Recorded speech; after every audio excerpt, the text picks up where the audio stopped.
This is the GoPro Hero 2014, released 10 years ago, but how good is it today? This is a really interesting camera in my eyes, because you are unable to get it out of the case, so it will always be in here, because the camera is built into the case. So that can sometimes be a bit annoying, because when you are carrying it around, it will always have these mounting fingers sticking out of them, which isn't that comfortable when you want to put it in your pocket, because it also makes the camera larger. And because of this design, it has a single mono microphone here, which is picking up audio from the back, so that won't give you the best audio quality. But it luckily does have two different back covers. One of them is open, which is for better audio quality, and one of them is closed, so you can use it underwater. And what's also annoying is that with this case you aren't able to access the micro SD card, and you can see that it still uses the old mini USB port, so this camera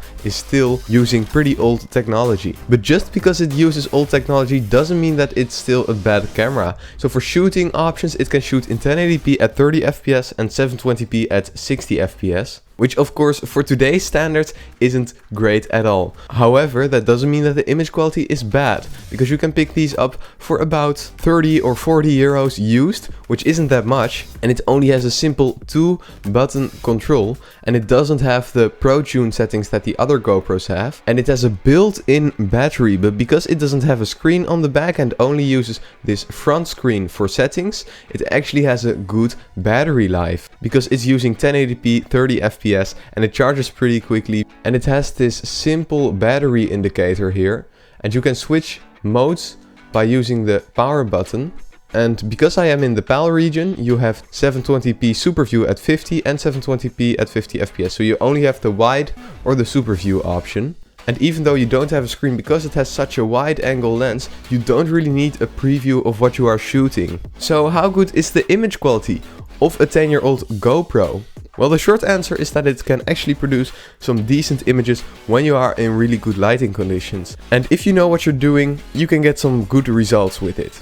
But for vlogging, putting it in front of you, it's not the best, because the microphone isn't at the front. But what you can see from the test footage is that there is no stabilization at all. And that's with most older GoPros. Watching a lot of shakes is a lot less fun than watching a nice and smooth video. So when you are shooting with this, you really need to make sure that you keep the camera stable, or you need to use a gimbal. Once it gets a little bit darker, the low light of this camera is completely terrible. So no stabilization, not the best audio, and in lower lighting conditions it definitely struggles. But keep in mind, it's 10 years old and you are able to pick these up for a pretty good price. So should you still buy one of these cameras?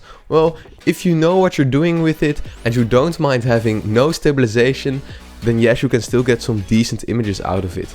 But you can definitely see that it's old technology, and if you spend a tiny bit more, you can even get something like the GoPro Hero Session, which has 1440p 60 fps, or you could get one of these Sony action cams, which has worse colors in my opinion than this GoPro. However, it does have a stereo microphone and image stabilization. So what do you think of the GoPro Hero 2014? Let me know in the comments down below, and thank you so much for watching.